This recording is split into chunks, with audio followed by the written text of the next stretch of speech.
And when I see them, I'll go up that way and come out and I'll intercept them. And then let you get in this way.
Hi folks, don't know if you can see me at the moment or you're getting some weird view.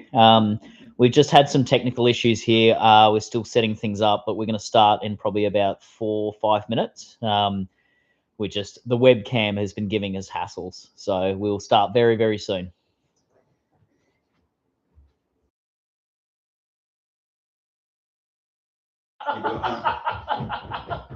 We're going to make Will hold that position for 4 minutes. My back can't do that.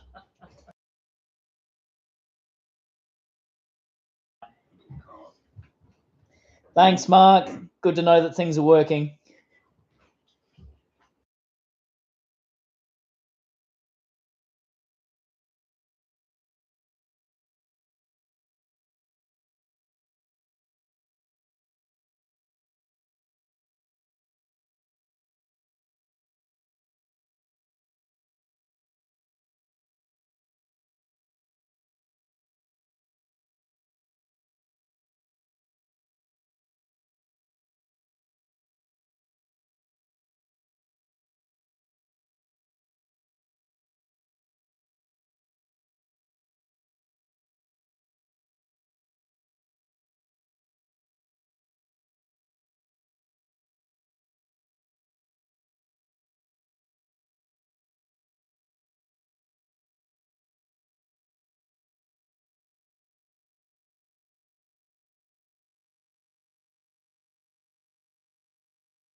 All right, good night, everyone.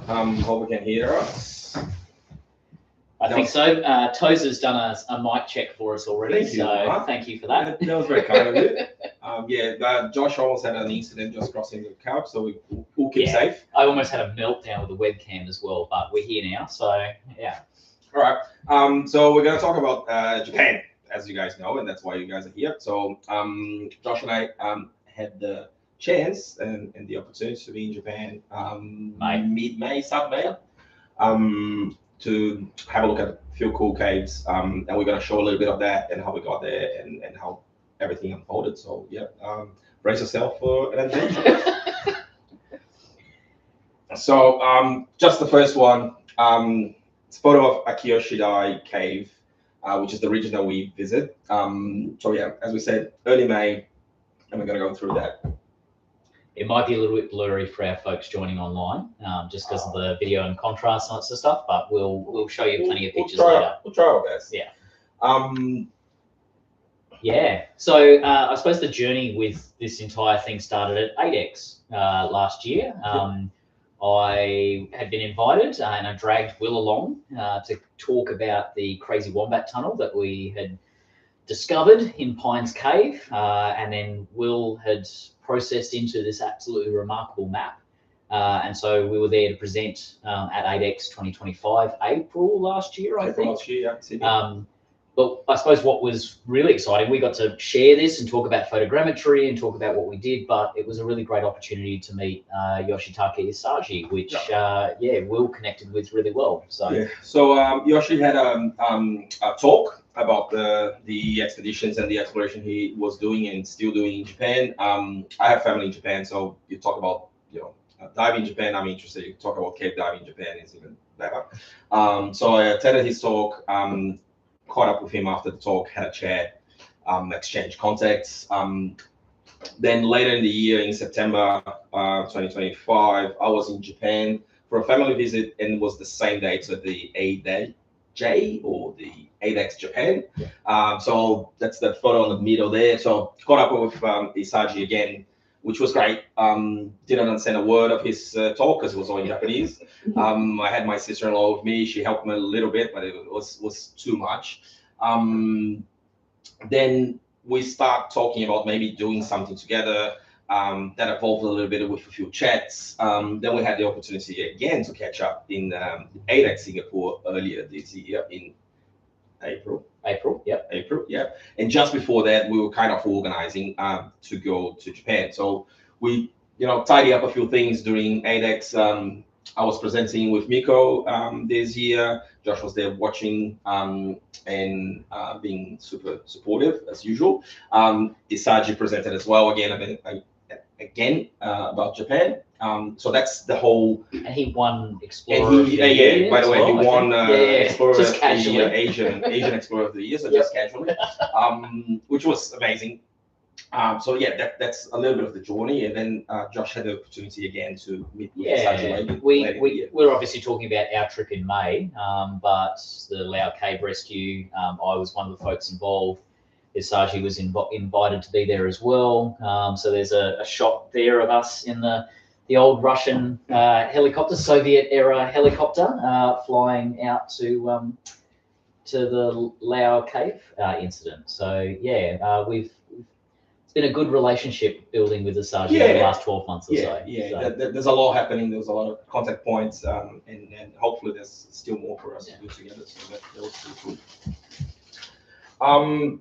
So what caught my eyes and Josh's as well when I mentioned to him after I saw Isaji's presentation in 8X Oztech last year was mainly this, right? So Isaji has been exploring a place in Japan, or an island in Japan, which is called Mine-Akiyoshidai, which is South Daito. So it's South Archipelago, down in Okinawa or whatever. So it's a Karst island, limestone, beautiful. And he showed some photos of that cave in his presentation, and I was like, oh, whoa, right, this is it's Mexico but closer. Can we go there? Can we find a way to explore there? Can we find a way to be part of it? That was the main reason why I was so excited about it. This is one of his photos that I was authorized to pinch. So yeah, and I don't know exactly which cave is, or how many caves are there, or how many passages and how many diveable places are in Mine-Akiyoshidai. It's very remote, so I put a map here so just people have an understanding.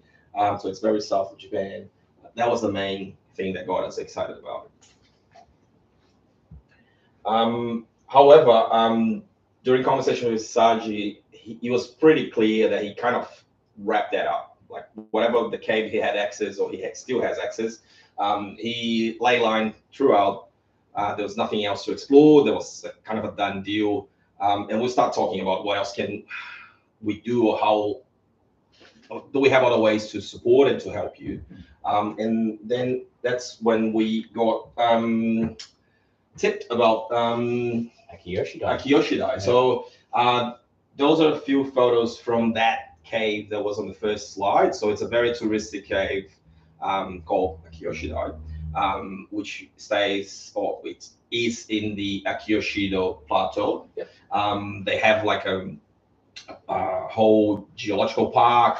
If I'm not wrong, it's around 100 square meters of just limestone. Square kilometers. Kilometers, Yeah, sorry, yeah, not yeah. meters, sorry, of limestone. So it's we've been told the largest karst in Japan. It's huge. So it's huge. We've been to a kind of a museum and geological center. We talked to people. We met some cavers, people that are really excited. We're gonna get later. We met people that have been exploring the area for more than 40 years, which was super cool. But this is kind of the formations that we see on the main cave that is a touristic cave. And I think there's no reason why we're not going to find this underwater as well, Yeah. right? So that's the sort of stuff that we deal in there. It's a massive cave. Probably the thing that became clearest for us going through with this was that cavers have been exploring this region for 40, 50 years, but diver support had been very limited. There'd been an expedition that had happened to Shiramazu Pond in 1986. Yeah. And realistically, that was the only diving that we could find solid evidence Yeah, for. yeah. And the other cave that we dive, Terayama, I think was even earlier. Like it's from the late 60s, early 70s. All the exploration that happened. So it's been kind of home for quite a few years. Oh, but huge amounts of like support and cavers support, huge amounts of interest. Like you said, that it's the UNESCO Geopark for the region, like huge amounts of interest from dry cavers, but for whatever reason, there've been very little or no real diving exploration. Yeah, technical diving in Japan is very limited, and Isaji will talk about that a lot. I've been there a few times. I did a few recreational dives. One thing that we found in this one, we'll talk later about that, the logistics. There was no DIN. DIN fittings. Yeah. So it was a little bit of a mission to get fuels and things like that. So it's not really something that's very popular in Japan. And I think it might be growing now, but it's really not precarious. It's really to focus on recreational diving instead of technical diving. Again, geographically, it is in the main island in Japan. So Mine is the town that we went. I think the biggest city will be that people can recognize will be Hiroshima, which is east of Mine. And we'll get there on the logistics, but it's a short flight from Tokyo, so it's not that bad to get there. I do have a video that And I'm going to check the webcam while you do that. I will try, and I hope it works. Yes. So that's the main entrance of the cave, that touristic cave. So it's a very nice place, a very beautiful place.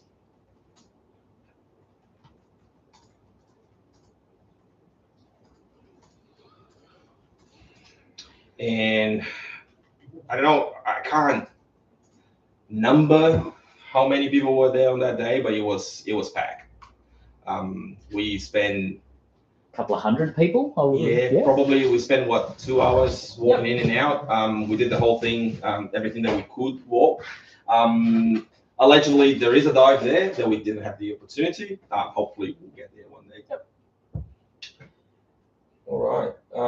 We certainly saw plenty of flowing water through the whole thing. Yes. Like there was no question that there was diving there, but it's a tourist cave. Yeah. So.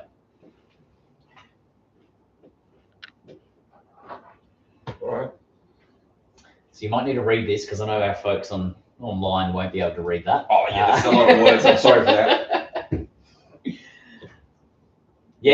So for us, we obviously had the initial contact with Isaji, which was great. One of the things that got really exciting, I suppose, and it's part of the reason why we ended up making it an Explorers Club sponsored event. I took an Explorers Club flag with me as well, is getting to meet one of the original explorers who was involved in the 1986 project to map all of this. Yep.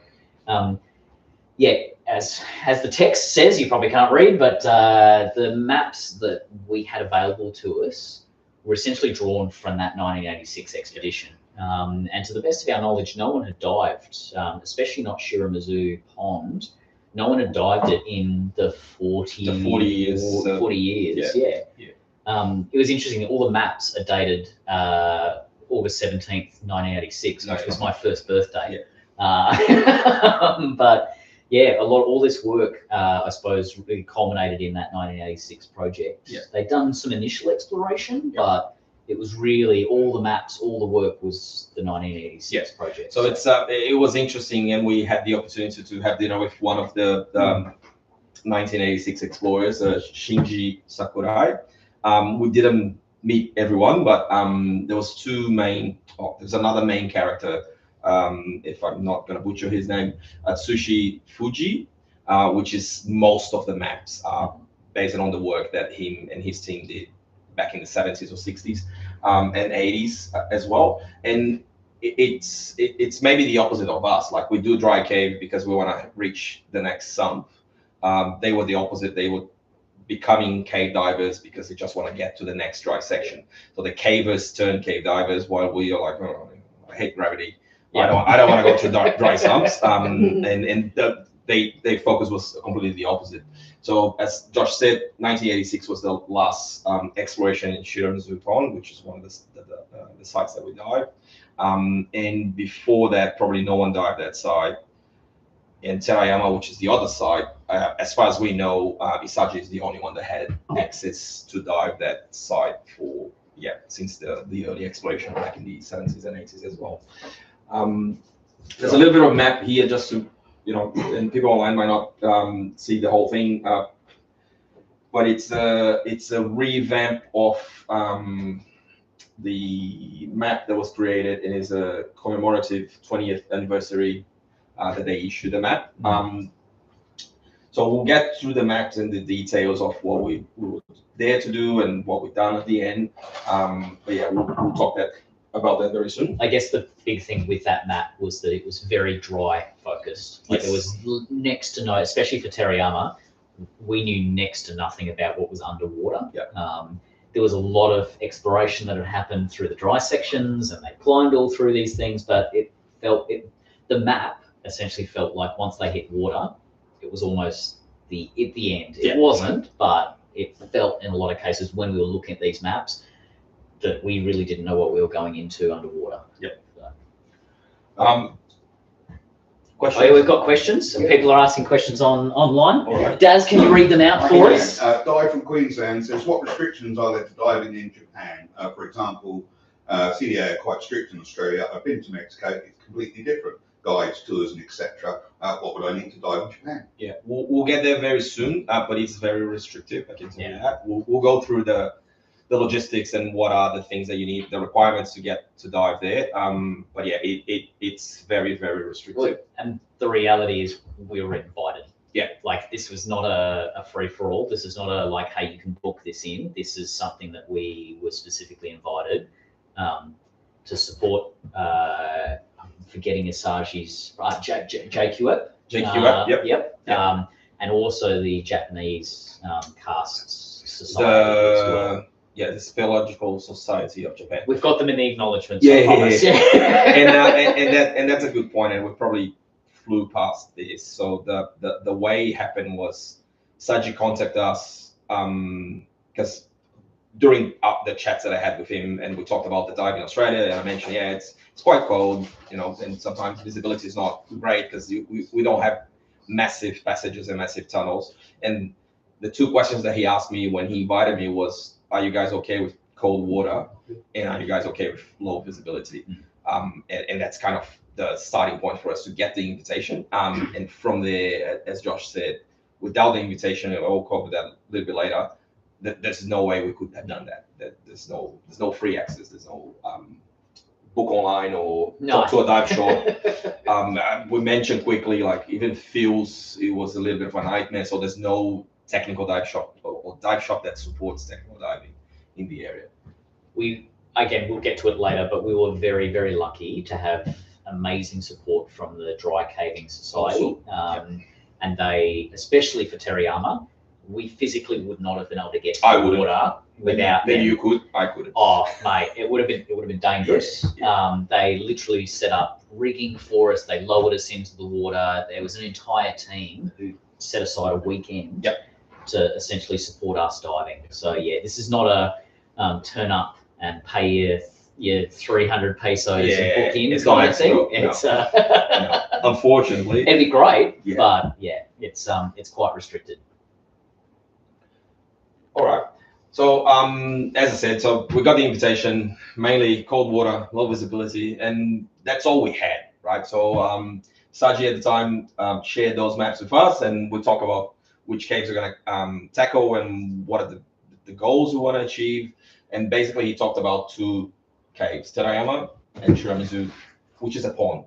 And the only information we had why we were diving those two is because back in probably 1986, and I don't know that for a fact, I'm assuming that, a bunch of people just put some dye in the water in Terayama Cave, and he got out into Shiramizu Pond. So they know that the water flows from here to there, and that's the interest.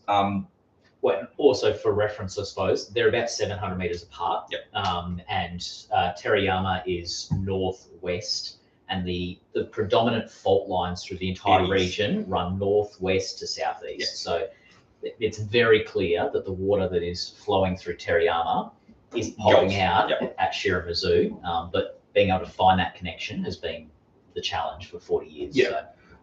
So like basically on Terayama, the main tasks for us, Isaji found the connection between Pool B, if you guys can see online, Pool B and Pool C. They are at a different level from the rest of the cave, so he knows, and we know as well, that doesn't go anywhere. It's just a puddle. It's like a I can't think of it. It's elevated reservoir, I think it's called. It's like it's contained water that's trapped there, but it's not actually connected, to the main water line.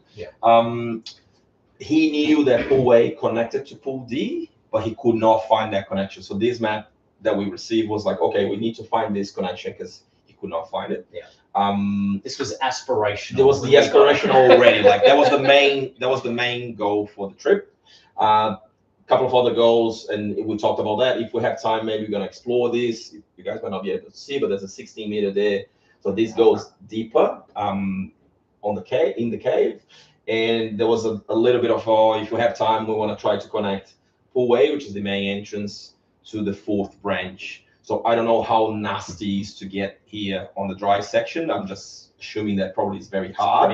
So if you can just dive, that probably it's something that they will start doing. So there was Pool A to fourth branch, find the way from Pool A to Pool D, which was known, that was done, but he could not find it.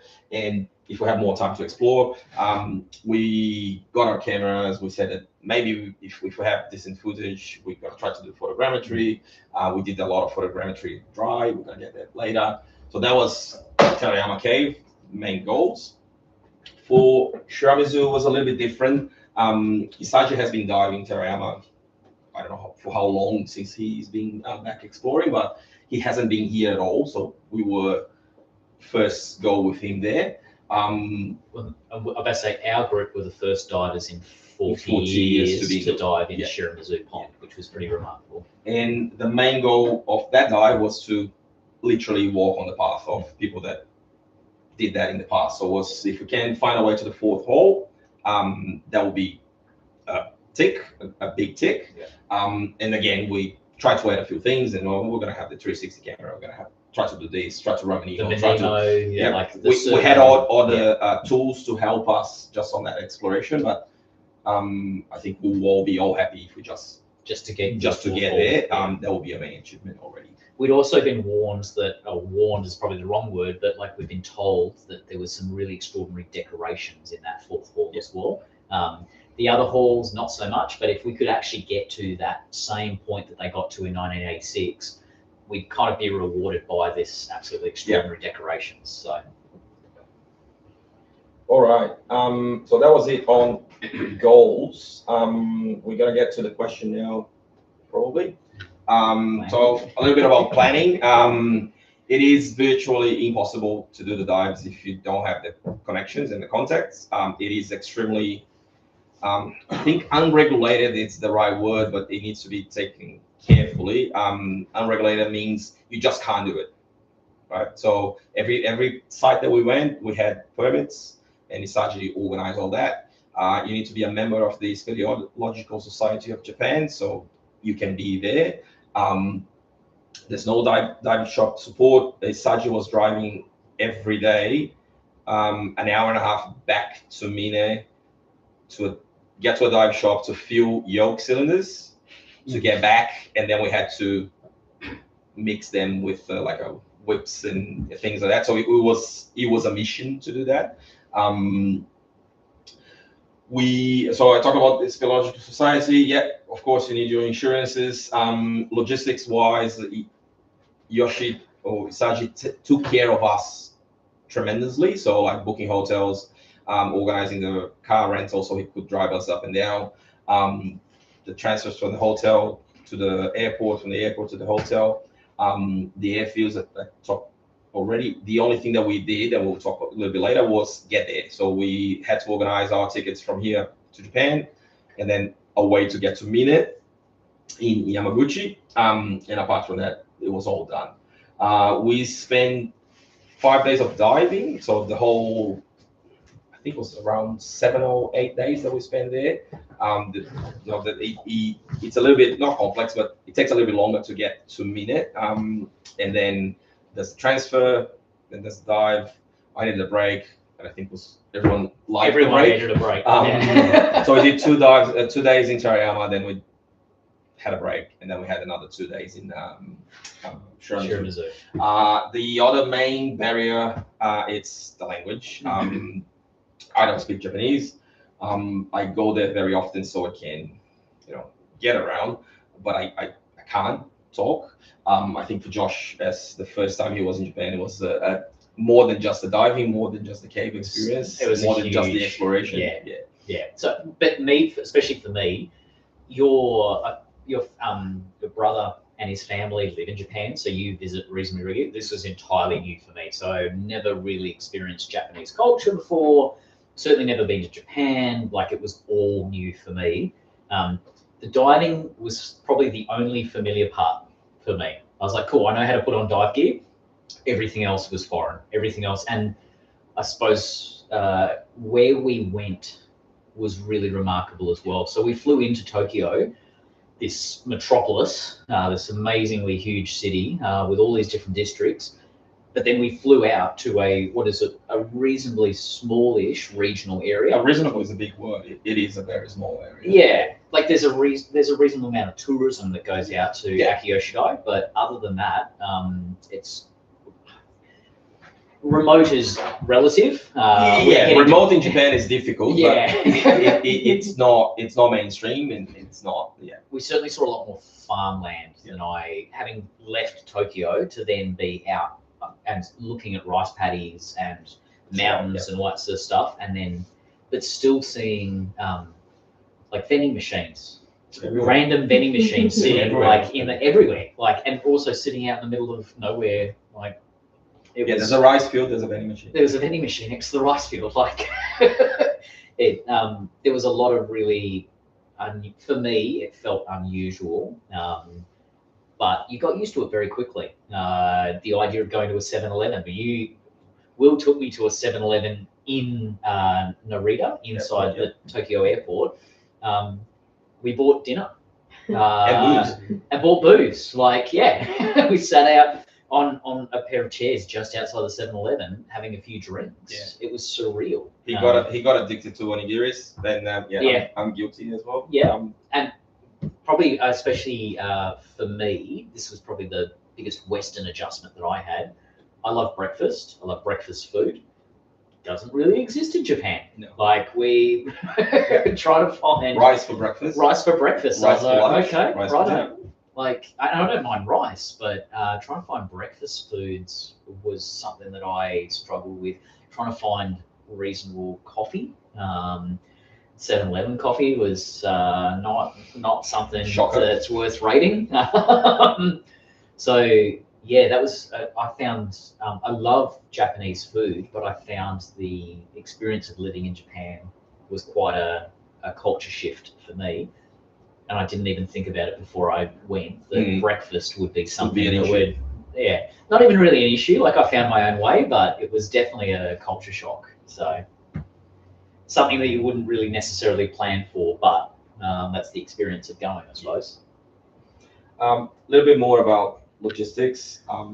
So yeah, it's main center in Australia. I think we all know there's direct flights to Tokyo. The thing you need to consider, and I didn't care much because I just wanted a direct flight and I will stay in Tokyo later, so it didn't make a lot of difference for me.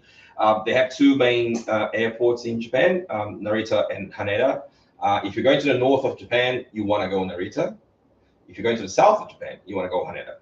So from Australia, I may be wrong, but I don't think I am. The only airport that flies to Haneda is Sydney.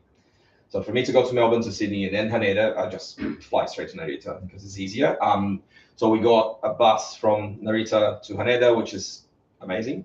Limousine bus. Yep.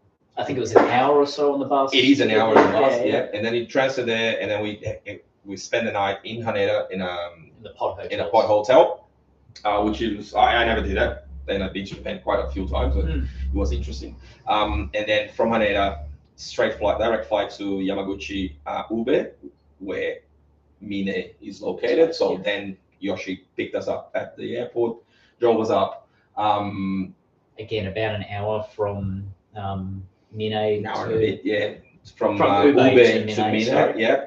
Couple of other things on the way back, we did the same thing. So we flew Ube, Haneda, bus, and went straight to Narita because we were leaving from Narita. I spent the weekend, you spent a day or two. I think a day, yeah.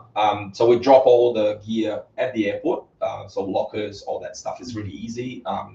You can put travel card on your phone and just pay on the drink machines. Yep. You can pay the coin locker with the Suica card. What was that Suica card? Suica So that was something, again, that was an adjustment for me.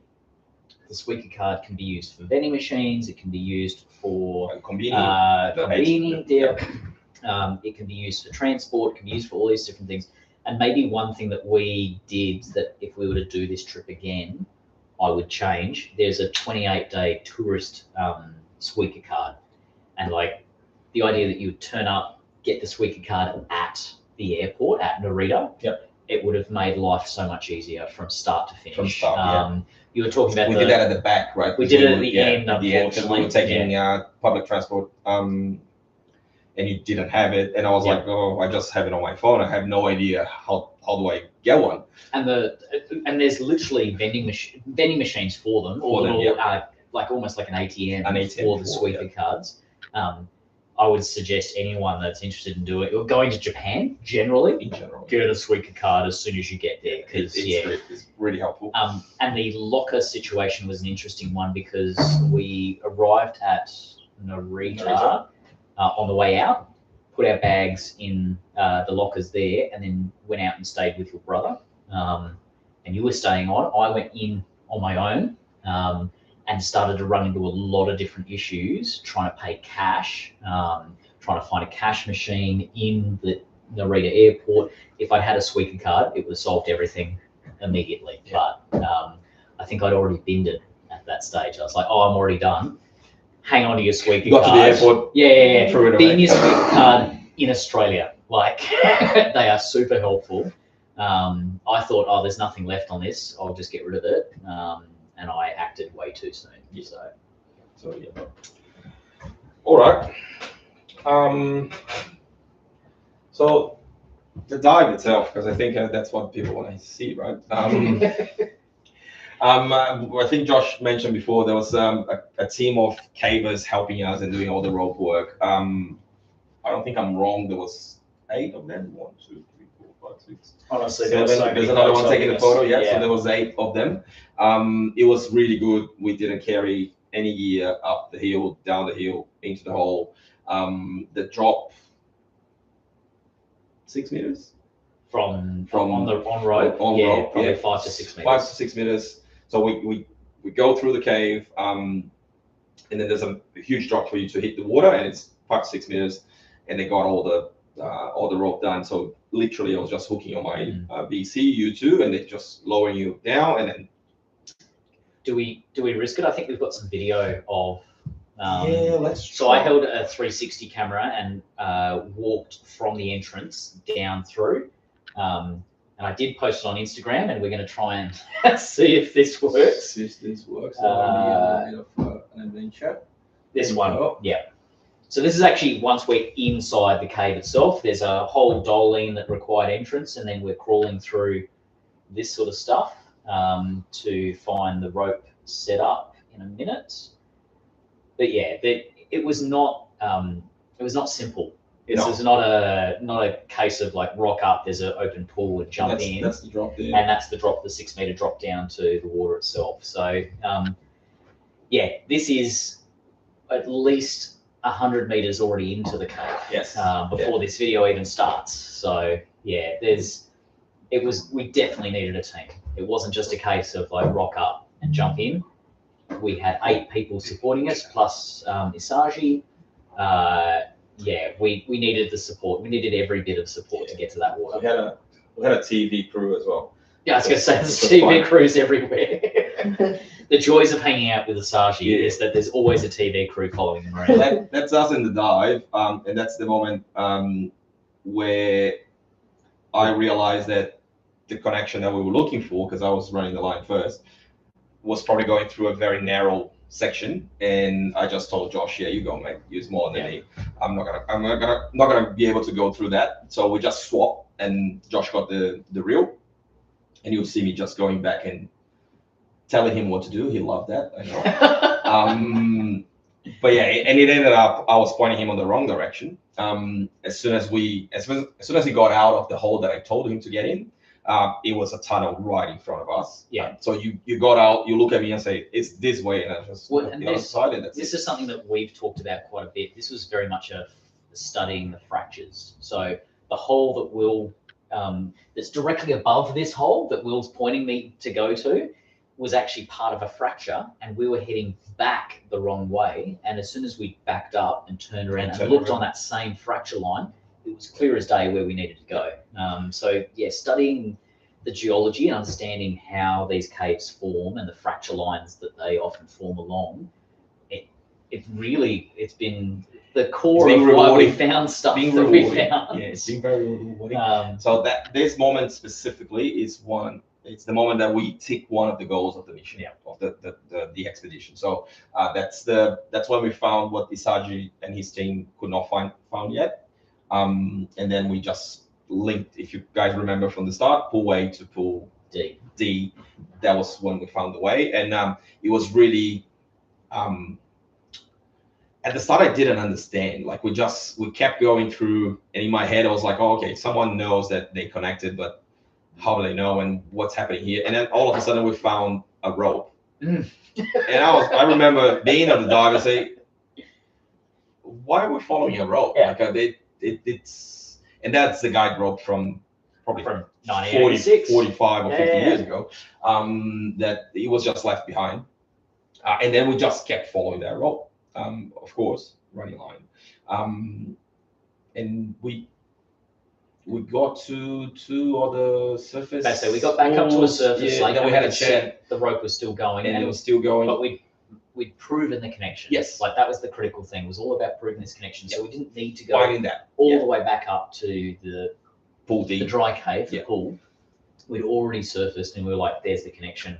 Job done." Yeah. So that was pretty cool.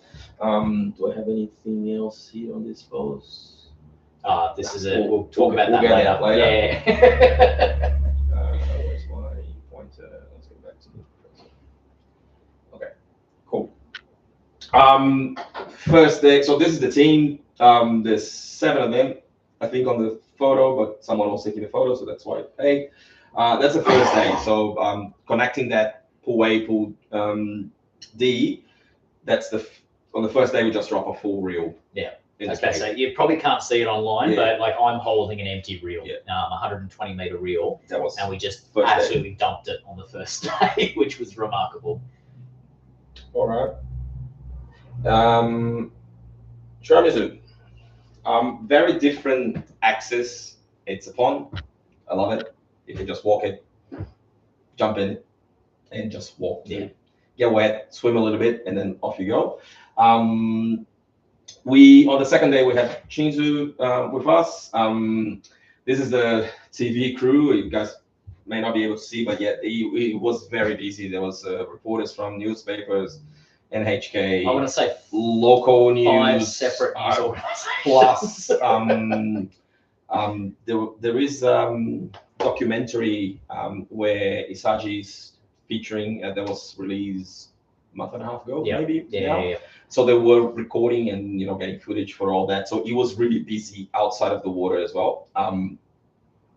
But it's a beautiful place, very easy access, and we were talking about that and how easy it is and how it should be the shakeout dive if someone goes there, right? We did Terayama and then we went Shiramizu and it was like, oh, it was a hard shakeout dive because you stress, you sweaty, you're going through a cave and then you drop and then you start the dive and you don't know exactly where you're going. This is a much more calmer dive, but at the same time, is a dive that hasn't been done. Yeah, permits hasn't been given to anyone to dive. So hopefully, this is a technical dive in Japan very soon, and then people can get access to Terayama. Although we did it, I think will still be a mission just for the access and the amount of people that was helping us. This one, if it becomes more popular, it's probably something that's very easy to do. I mean, the reality with this one is if someone turned up with cave diving gear and they jumped into the pond, they could go. Whereas you can't do that. You can't do that. Terayama is up into a bamboo forest. Finding it in the first place is a challenge. It's a challenge, yeah. And then once you actually get there, you're then going quite a long way into a Bardo's dry cave. Yes. And then there's that 6 meter drop into the water, into very cold water. Yes. Yeah, we know that. As opposed to literally pulling up and laying out your cylinders and getting in the water. The cave entrance is just around over this corner here, and you pretty much swim up to it. There's flow. There's obviously quite a lot of water that's coming out of it that's feeding the larger pond. But that's about the only barrier. Yep. Like that's the only thing that's really stopping anything, and it's not stopping much at all. No. You hopefully this would be, as you said, a future technical dive in Japan. That'd be remarkable. That would be remarkable. Yeah, that would be really good. On this day, we took the Explorer flag that Josh got from the Explorer Club. There's a few more photos there. I'll try again to get on Instagram, so bear with me if I butcher it. I will say that it was a huge honor to be able to carry the flag 187, and the Explorers Club rushed it out to us. We had a few issues trying to pick it up in the first place. This is a 60-year-old flag that they've sent out to us to be able to take on this expedition. So it's not just blurry for you guys. This is streaming what it was live. like. It was very blurry. Visibility wasn't great. So this is me in that trying to push the 4th chamber. So we talked about one of our challenges was just to reach the same point that the 1986 team did. We achieved that, and then this is me trying to push even further on. We didn't find anything promising, to be honest with you, but the conditions were pretty horrendous. It was not great. That's the 4th chamber. So we've been promised that there were these really remarkable decorations, so we'd be able to see it, and we got that opportunity to take it through, and I got to take the flag through to it as well, and it was worth it for all the time and effort and all the challenges. It was worth it. So that's just Josh me chatting away, talking to camera. We're just going to skip that. So that we'll get to that later, but that's one of the results of what we've done. So let's just go back to the browser. It is working. Okay, it's good. All right. So that was said at the beginning was 5 days of activities diving related. So 2 and 2.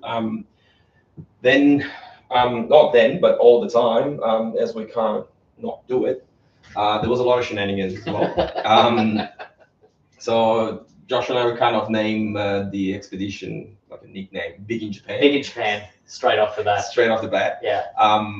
Those are a few shots of mostly mostly the small town that we were. I'll let Josh tell you how he felt about all that stuff. But as I said before, I don't speak Japanese, but I'm not shy, and I'm brave enough just to get in trouble. So I tried to get him to a few, the local izakayas, the small pubs, the hole in the wall, the water holes, and things like that. So the izakayas were definitely an experience on their own.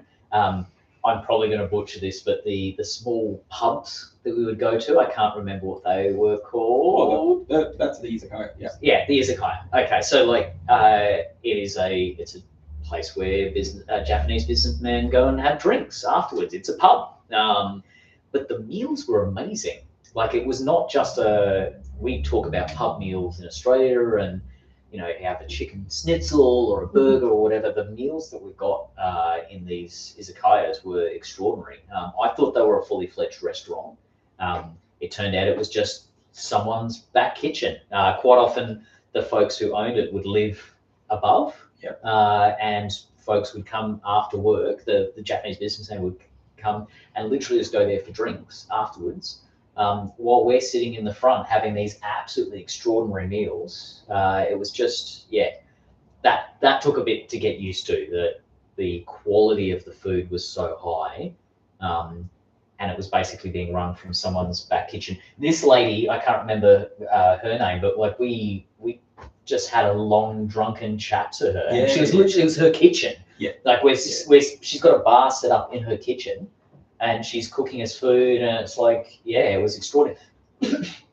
I remember she was the one who took us out and showed us where the local karaoke bar was as well. Karaoke. Like, once we'd finished eating and we'd sort of sat in her kitchen and eat, we were like, she asked Isaji what we're doing next, and it was like, we're going to go to karaoke. And she's like, I know some karaoke, and it's all in Japanese, so Will and I got no idea what's going on. And then next minute, we're being shuffled out the door and being led down a little side alley to a karaoke bar. To another, like a small, one single lady owned. Yep. And running the show. And it was, And from the outside, you would have no clue that it was anything other than a residence, someone's house. Like, there might have been a tiny little sign that was purely in Japanese. And if you didn't know that, or didn't look it up on Google Maps, that you knew that this was actually a restaurant, you would have no clue whatsoever that it was somewhere to eat. So it was, that was surreal. Overall, very friendly. We made friends, and this day, the dude was in our hotel. We met him later. Yeah. As Josh said, the lady took us around. This is us having dinner with the cavers. The cavers.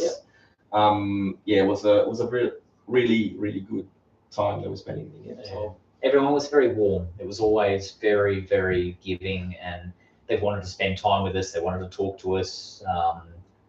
It was a really remarkable experience, just meeting the people. Yep. All right. So my priorities. Meeting people was great. Meeting people was great, but dumping line. That's good. Way more important. Yeah. So that's the result at Shiramizu. 3 reels left. That was one dive. That was the second day dive. That's a photo in Terayama. And we'll talk very soon about Terayama. That exactly moment is a very interesting moment. Yeah. But that's what we did. So we lay line, we connected things. At the end of the day, there was a very successful couple of dives, or 5 days of dive. Do we have this photo again? Before we come off this photo, it's an interesting one. We're right at a ridge point here. So this ridge here is actually facing into the high flow. Like, there's quite a bit of flow that's coming and pushing into the screen away from us, and it splits at this point. So the dive itself, we're coming in on this side, coming in on this darkened side down here, and we hit this bend, and you can feel the flow kick. Yes. You can feel it suddenly shift. And the way on is up. The way that we actually did it, and the way that we connected pool A to pool D, is by going up this sort of chimney from here. That's not what's happening here. The line that's running that way goes up towards pool D. Pool D. What I'm doing in this photo is tying on because there was a massive streamway that had been missed previously, going straight in over my shoulder here. So I'm tying in and we're heading down. We just kept going. And we had fun. Going and going and going. Yeah, We ended up having to pull all the line up. And I think there's a photo earlier of like this bundled up mess of my reel because we had to pull it up because it was streamway. So there's nowhere to tie off. Literally nothing that you could tie off. You're just in a river. You felt like you were surfing. Yeah. So, and that's exactly what Josh is describing. So I'll just pause there for a second. Sure. So, sorry, getting excited. Objectives, I would say, pull A to fourth branch, pull A to pull D, and that, yep, we found that stream up. That was the first day, first dive, first 5 minutes. It was good. Second day, we found pull A to fourth branch, yeah. And then we kind of like, yeah, what's next? what do we do now? Yeah. Let's have a look around. So we went to this drop that Yoshi knew it was around 16 meters, yep. And then it kept going. We went until I think we turned at 30. I think we turned at 30. We were on Yoshi, nitrox mixes as well. So Yoshi's saying that he knows he goes to 36. We didn't get there, but we went down to it just keeps going. Yeah, it just keeps going. And that's exactly the point what Josh was tying in that photo. He was tying on the line, and we literally follow the path of gravel bottom. Yeah. And there was a little bit like when we were going this way, there was a lot of flow coming at us, right? And you could look at the line, and the line was moving. When we were going this way, I never swim too close to Josh, and I caught myself just right up his fins, and I said, "There's something weird here." And I'm not swimming, and I keep going. The flow is really strong. Josh was trying to tie on the corner, and all of a sudden I was overtaking him. Yeah, the flow was really strong. I was like, okay, this is not fun. This is starting not to be fun because we're at the end of the dive. I was about to say it's almost approaching turn pressure. We'll turn pressure Yeah. at the end of the dive, and we are getting flow on my back, just pushing me inside the cave. That's not good. I'm just gonna go back, right? And then I touch him and say, I'm going back. And he goes, yeah, no, me too. I'm just gonna tie here. We'll just signal. And I was like, cool. And he had to remove all the lines. I was going to say, I tried for another couple of minutes to find a tie off. There was nothing. There was so much flow that all of this rock is just worn smooth. Yeah. And the floor was just pure gravel. So there's nothing for you to grab or to Yeah. tie or anything. And you We- have like, it's knife sharp edges. Yeah, so it went because from of this being collar. super, super smooth that it would then sharpen to a point because the flow is coming in from a couple of different directions. So there's nothing to tie off onto.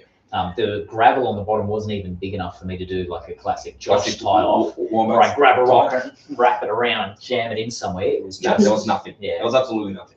So this is this tunnel here that we found. Yoshi told us that he went back there and he keeps going. I'm not sure how far he went. But the minute we saw that amount of flow, we kind of knew that's the way that the cave has developed, and that's the way probably most likely that the water is hitting Shirabazu. So that was very exciting. That was an extremely exciting moment in the dive. Yeah, I know. So Shirabazu, one of the outcomes, again, we could not do any photogrammetry. We hit the fourth hole. hit the fourth chamber. Joshua was able to run minimal survey, which for us tell us that there's a few discrepancies with the map. Yeah. That's not important. That's like a artistic impression, let's say. So there's more exploration to be done just to get accurate data of it. One of the most important things that came out of this, so that line survey that you've got there is actually starts from the third hole, doesn't go through to the fourth. And it tells us that the way to get from the third to the fourth involves going around this big loop like that. What was really interesting for us, the entire way from the start of the survey all the way through to the start of the third hole, third hole, you're pushing, you're in the flow the whole way, and it's not heavy flow. No, but you can feel it. You're working against it, and I think on the first dive when we turned, we jet propelled out Oh, like the time I in did. was On the first dive, yeah. there was a point where I noticed that I'm not swimming anymore and I'm just getting out of the cave. Cool. But what was really interesting is beyond this point where we're heading off towards the fourth chamber or fourth hall, the flow drops. There's no flow. So it goes from being reasonably heavy, a bit of a push, to it's very murky. There's no water movement whatsoever. And one of the things that Will and I have talked about extensively is the fact that you've got this quite distinct northwest, southeast sort of angle, and then you head into breakdown, and then all of this stuff out here just goes to zero flow. Yeah. It's like a We rock reckon the pile. water's still coming in from somewhere. It just hasn't been found yet. So there's more to be there's a found. lot more to be found. So at the end of the day, the real outcome for us is follow the flow. This is the bit in Terayama that I said that we could see the line shaking, literally. And this is how murky Shiramizu got at the back end. Yeah. Once we moved past that flow, when we were in the flow, I won't say it was clear, but at least there was you could see between Will and I over this kind of distance reasonably comfortably. The moment you went beyond that, the visibility went to very little. As soon as you touched anything, it was complete silt out, and it didn't clear. The silt didn't clear. It wasn't clear. I tried to overlay things on photogrammetry, on meta shape. So we got drone footage of Shiramizu. We got all the scans in Terayama as well, and just play with the maps. This is kind of at scale for the maps that are available. You would be looking. So it's not that far, and as I think Josh mentioned at the beginning, so we're roughly 760 meters from Terayama Pool to the entry of Shiramizu. Yeah. Cool. That's it. Thanks everyone. Yeah. I mean, it was there's more work to be done. Absolutely. There's more exploration to be done. Especially that Terayama streamway that we found. I understand that Isaji's gone back and connected it to the other pools. There was so much flow coming through that. It doesn't just stop. There's no way that just stops. So there's lots of work for the Speleological Society of Japan. There is. For Isaji to do. There's a lot of stuff to be done. Probably the right way to dive, if the connection is found, and I do believe that there is a connection there, probably the right way to dive would be from Shiramizu upstream, and then you get the flow helping you outside. So and that's what's tricky to do in Terayama. It's a difficult access, and if you're gonna try to push that even further, you're gonna be swimming back against flow. Daz, can you? Thanks. So that's it. So the JKUAP, it's the entity that Isaji is connected to, Speleological Society of Japan. Yeah, they help us a lot with all the cables and access. So that's us. Yeah. As always, special thanks to Darren Mitchell and the Habitat for hosting us. Yeah. Daz has been a huge supporter for years and years. The Isaji, essentially, with the Japan Karst underwater exploration project, huge amount of support through there. And again, we physically could not have gotten into Terayama without the Speleological Society of Japan. So huge amount of support in order for us to do this. I can't say that anyone wanting to do this, it would be easy. It's very much about making the connections and meeting the people that you do in order to be invited to do something like this. It would be great to see it develop in the future, but at the moment it's very much about having those one-on-one connections, and that really comes back to Will being a bit of a pest and pursuing Isaji over and over again in order for us to have the amazing opportunities. So it worked. So it worked. We got to do it. So, and I got to work with Isaji 3 weeks later in Laos. So I feel like this whole thing has been about building relationships, building really great relationships with great people who really love and care about caves and their country. So, yeah. All right. If you hang up there for a second, we do have people trying to bust in the door here at the moment. I'm going to check for questions and see if there's anything pressing. Thanks, people in the UK. Thank you. Sunshine Coast. Is the tourism and domestic? It looks very well set up for dry caving. So I'll just answer. There's one question that's come up on YouTube. Let me climb back in here.